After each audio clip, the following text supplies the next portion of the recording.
Hello and welcome to Magnet Brains Hindi. मेरा नाम है अनिल पाटीदार।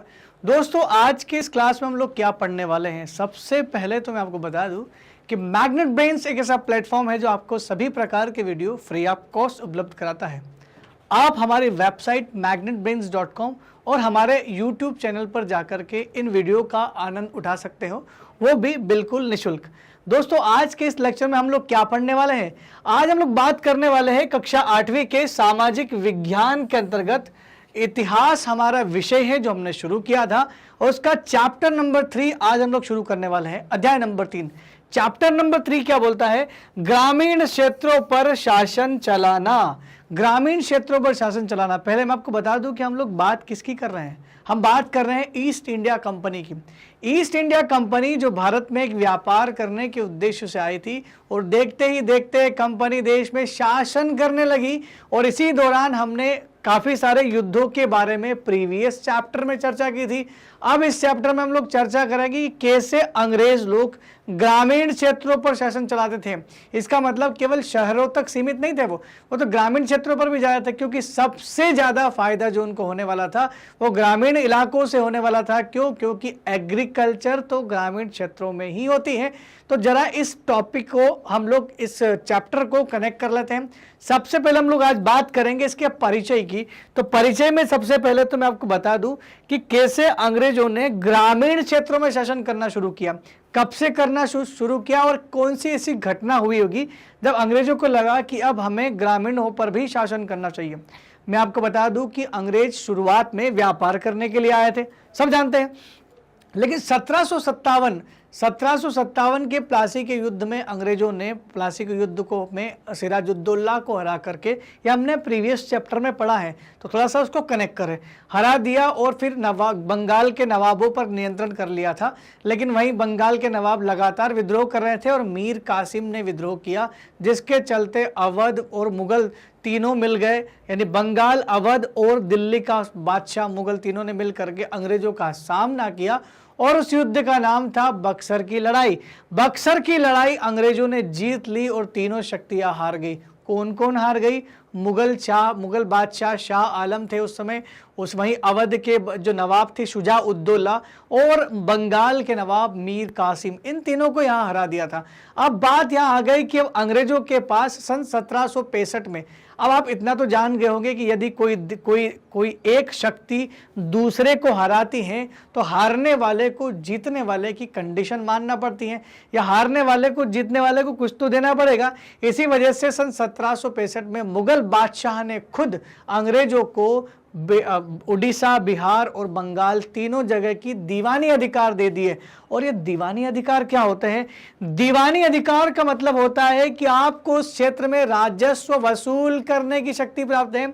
अब आप ये फोटो देख सकते हैं जो आपकी एनसीईआरटी में इस चैप्टर में फ्रंट में ही दिया हुआ है। इस चैप्टर में देखिए, आप इस फोटो में देखिए आपको क्या दिख रहा है। इस फोटो में आपको दिख रहा होगा कि मुगल बादशाह जो है ये अंग्रेजों को वो दीवानी अधिकार सौंपते हुए, जिसमें बंगाल, बिहार और उड़ीसा के दीवानी अधिकार दिए गए थे। तो 1765 में रॉबर्ट क्लाइव मुगल बादशाह से बिहार और उड़ीसा की दीवानी ग्रहण करते हुए, अब दिक्कत अब ये हो गया कि भाई अंग्रेजों के पास ये अधिकार तो मिल गया, अंग्रेजों के पास बहुत बड़ा राजस्व का हिस्सा आ गया था। अब अंग्रेजों के सामने चुनौती ये थी कि अब अपने शासन को चलाने के लिए वो पैसों की व्यवस्था कैसे करें। राजस्व वसूलना है तो कहाँ से वसूले, कैसे तरीका बनाए। अब उनको उन लोगों को भी शांत करना पड़ेगा जो ऑलरेडी ग्रामीण क्षेत्रों में छोटे मोटे जमींदार, पटेल जो बड़े बड़े उस समय हुआ करते थे, इन जमींदारों को, इन ग्राम प्रधानों को भी शांत करना था। तो उनको शांत करने के लिए भी अंग्रेजों ने कुछ पॉलिसीज बनाई कि भाई कैसे करके इनको शांत करें ताकि उनको भी फायदा मिल जाए, जमींदारी व्यवस्था लेकर के आए। ऐसे में अंग्रेजों को एक रास्ता ढूंढना था जिससे अंग्रेजों का क्या हो जाए कि एक बहुत अच्छा रेवेन्यू का हिस्सा मिल जाए और अंग्रेजों का काम भी चलता रहे, उनका खर्चा पानी भी चलता रहे, और वो लगातार अपने क्षेत्र में विस्तार भी करते रहे। ऐसे में उनने एक बात सोची कि जो ग्रामीण क्षेत्रों में जमींदार और प्रधान है, इनको दबाना बहुत जरूरी है, लेकिन खत्म नहीं कर सकते क्योंकि ये काम आने वाले हैं। आपने जमींदारी व्यवस्था का नाम सुना होगा, जिसमें स्थायी बंदोबस्त, रैयतवाड़ी, महलवाड़ी, ये सब व्यवस्था लाए थे अंग्रेज कृषि में सुधार करने के लिए एक्चुअल में वो कृषि से ज़्यादा पैसे वसूलना चाहते थे। बस यही इसका एक कनेक्शन था कि वहाँ से हम लोग आगे कैसे बढ़ेंगे। अब क्या था कि 12 अगस्त सन 1765 को मुगल बादशाह ने ईस्ट इंडिया कंपनी को बंगाल का दीवान तैनात कर दिया। ठीक है, दीवान तैनात हो गए। दीवान के तौर पर कंपनी अपने नियंत्रण वाले भूभाग के आर्थिक मामलों की मुख्य शासक बन गई। अब आर्थिक मामले मतलब राजस्व वसूल करने में मेन कौन बन गई? खुद अंग्रेज शासन बन गए, मतलब ईस्ट इंडिया कंपनी बन गई। अब उसे अपनी जमीन का शासन चलाने और आमदनी को व्यवस्थित करने का रास्ता ढूंढना था। अपना शासन चलाने के लिए और आमदनी जो हो रही थी उसको व्यवस्थित तौर पर करने का रास्ता ढूंढना था। बाहरी ताकत होने की वजह से उसे उन लोगों को भी शांत रखना था जो गांव देहात में पहले से शासन चला चुके थे, जैसे जमींदार। अब उनको उन लोगों को भी कंट्रोल में करना था जो गांव में पहले से ही मौजूद थे, ताकतवर लोग जिनके पास अभी भी काफ़ी ताकत और सम्मान था, क्योंकि लोग अभी भी उन्हीं का सम्मान करते थे। उनको हम लोग हटाएंगे तो लोग विद्रोह करेंगे।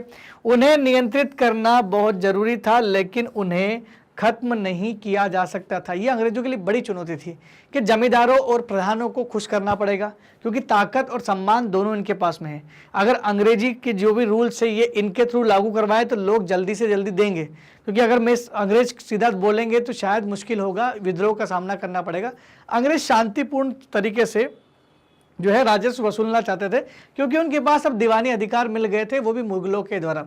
भले ही मुगल सरकार सत्ता धीरे धीरे कमज़ोर हो रही थी, लेकिन अंग्रेजों ने अपने पांव जमाना शुरू कर दिए थे। तो दोस्तों आज अब इस अध्याय में चैप्टर नंबर 3 में हम लोग क्या पढ़ने वाले हैं, पहले ये चर्चा कर लेते हैं कि इस चैप्टर में हम लोग क्या क्या चीज़ पढ़ने वाले हैं। हम लोग इस अध्याय में चर्चा करेंगे, सबसे पहली बात, कंपनी ने ग्रामीण इलाकों को उपनिवेश कैसे बनाया। मतलब कंपनी ने कैसे जो ग्रामीण इलाके थे इनको कैसे अपने कंट्रोल में लिया और कैसे गुलाम बनाया, तो उसके तरीकों को हम समझेंगे। इसमें समझेंगे कि अंग्रेजों ने जो है ग्रामीण लोगों पर कैसे शासन किया और क्या क्या नीतियां लागू की। जबरदस्ती राजस्व वसूलने की बात भी यहाँ पर है। आय के साधन कैसे जुटाए, कैसे अंग्रेजों ने आय के साधन जुटाए। अंग्रेजों ने क्या किया, नई नई पॉलिसी लेकर के आए। हम लोग पॉलिसी के बारे में पढ़ेंगे कि भाई भूमि में सुधार करने के लिए वो नई बंदोबस्त नीति लेकर आए कि कम से कम इतना तो आपको देना ही पड़ेगा। जमींदारों को काम दे दिया, रैयतवाड़ी महलवाड़ी सिस्टम ला दिया कि भाई आपको इतना हिस्सा तो हमको देना ही देना होगा। तो काफ़ी राजस्व का जो है फायदा मिलना शुरू हो गया। किसको? अंग्रेजों को। लोगों के अधिकार किस तरह तय किए, इसमें हम लोग ये भी समझेंगे कि लोगों के जो अधिकार है वो कैसे तय किए गए और किस तरह तय किए अंग्रेजों ने। वहाँ पर हमारे वैसे तो हमें कोई अधिकार नहीं मिलते थे, लेकिन फिर भी जमींदारों के कुछ अधिकार डाल दिए। वहीं ग्राम प्रधान और महल यानी पूरी पंचायत के भी कोई, गांव के भी कोई अधिकार दे दिए। स्वयं किसानों को भी दे दिया कि आपको इतना उगाना ही है। तो ये कुछ इन अधिकारों की बात कर रहे हैं। मन माफिक फसलें खेती कैसे कराई। मन माफिक फसलों की बात की जाए तो भारत में सबसे ज़्यादा जो प्रताड़ना जिन किसानों को मिली है वो नील की खेती करने वाले किसानों को मिली है। और नील की खेती करने के बारे में इतिहास में कई बार लिखा है, जानबूझ करके जब यूरोप में नील का बहुत ज़्यादा जो है मांग बढ़ गई थी, क्योंकि वहाँ पर कपड़ों की रंगाई के लिए नील की आवश्यकता होती थी, जो कि इस नील के पौधे से मिलती थी। लेकिन भारत की जो खेत से जो नील उगाई जाती थी वो पूरी दुनिया में सबसे उत्तम थी। अब क्या हो रहा था, जब भारत में नील की खेती होने वाली थी उससे पहले दुनिया में बहुत जगह हो रही थी, लेकिन सब जगह उसका विरोध हुआ था, सब जगह बंद हो गई थी। लेकिन भारत सबसे बड़ा सोर्स मिल गया था, इसलिए भारत में जबरन यहाँ के बागान मालिकों ने जबरदस्ती नील की खेती कराना शुरू की ताकि ज़्यादा से ज़्यादा मुनाफा मिल जाए। और इस तरह मन माफिक फसलें उगाने के लिए उनको मजबूर किया गया। और इसी को चलते हम लोग इस अध्याय में ये जरूर पढ़ेंगे, क्योंकि नील की खेती को लेकर भारत में नील विद्रोह भी हुआ था। हमारे देश के किसानों ने सरकार के खिलाफ नील विद्रोह कर दिया। हालांकि वो सरकार के खिलाफ न होकर के उन बागान मालिकों के खिलाफ था। यहाँ तक कि बागान मालिकों को मरने का डर तक पैदा हो गया था कि ये लोग मार देंगे। इतना बड़ा विद्रोह पैदा हो गया, तो धीरे धीरे अंग्रेजों ने उसको बंद कर दिया। लेकिन बाद में भी छोटे मोटे तौर पर कहीं ना कहीं वो नील की खेती चलती रही। तो वो नील की खेती ऐसी थी जो कि उर्वरा शक्ति भी खत्म कर देती थी ज़मीन की। तो किसानों के लिए बड़ा एक खतरा साबित हो गया थी कि ये तो बड़ी समस्या हो रही कि नील की खेती ज़बरदस्ती करवा रहे हैं हमसे। अब इस चैप्टर में हम लोग पूरे इन्हीं चीज़ों के बारे में पढ़ेंगे। इसमें हम लोग किसान और भूमि सुधार के बारे में पढ़ेंगे, और साथ ही साथ नील की खेती जैसी मन माफिक फसलों को उगाने की जो प्रक्रिया है, जो प्रोसेस है, उसके बारे में हम लोग यहाँ पर पढ़ेंगे। दोस्तों अगर आपको हमारे लेक्चर जो है वो YouTube पर सीक्वेंस में नहीं मिल रहे हैं तो घबराने की बिल्कुल ज़रूरत नहीं है। क्यों? क्योंकि मैग्नेट ब्रेन्स आप लोगों के लिए लेकर के आया है एक दूसरा विकल्प, जहां आपको मिलेंगे सारे के सारे वीडियो सीक्वेंस में, और उस विकल्प का नाम है magnetbrains.com। आप हमारी वेबसाइट पर विजिट कर सकते हैं। आप जाइए हमारी वेबसाइट पर, जहां पर आपको मिलेगा India's number 1 100% free online educational platform, जो आपको देता है सारे के सारे कोर्स फ्री ऑफ कॉस्ट। अब आपको करना क्या है? अब आपको अपने कोर्स को एक्सप्लोर करना है, अपने टॉप कोर्स को एक्सप्लोर कीजिए। और यहाँ पर आपको मिलेगा CBSE Hindi medium class 6 to 12। अब क्लास 6 से क्लास 12वीं तक का CBSE हिंदी मीडियम में आपको यहाँ पर क्लिक करना है। जैसे ही आप इस पर क्लिक करेंगे आपके सामने आपकी क्लासेस के ऑप्शंस आ जाएंगे। अब आप अपनी क्लास में से किसी भी क्लास के ऑप्शंस को करिए क्लिक और सीधा पहुंच जाइए CBSE हिंदी मीडियम के 8वीं कक्षा के टीचरों के पास। और आपको 8वीं कक्षा में कक्षा 8 के कौन से सब्जेक्ट को पढ़ना है ये आपको तय करना है।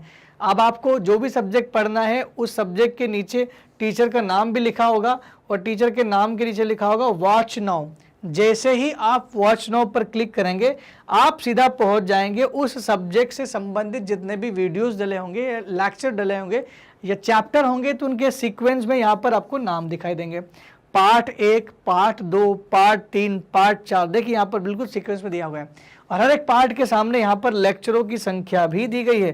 अब आपको करना कुछ भी नहीं है, बस इस पार्ट के ऊपर क्लिक करना है। जैसे ही आप पार्ट के ऊपर क्लिक करोगे वैसे ही आपका वीडियो हो जाएगा शुरू। अब आप अपना नोट्स आसानी से बना सकते हैं और कर सकते हैं अपनी क्लास में टॉप। दोस्तों मैग्नेट ब्रेन्स आप लोगों के लिए लेकर के आया है 100% मुक्त शिक्षा, जो क्लास 6 से क्लास 12वीं तक के सभी विद्यार्थियों को ऑनलाइन प्लेटफॉर्म पर फ्री ऑफ कॉस्ट प्रोवाइड की जाती है, वो भी हिंदी और अंग्रेजी दोनों माध्यम में। दोस्तों अगर आपको हमारे वीडियो बहुत अच्छे लग रहे हैं तो कृपया कमेंट सेक्शन में लिख करके अपने अनुभव जरूर शेयर करें, और साथ ही साथ हमारे चैनल और हमारे वीडियो को लाइक, शेयर और सब्सक्राइब करना बिल्कुल भी ना भूलें।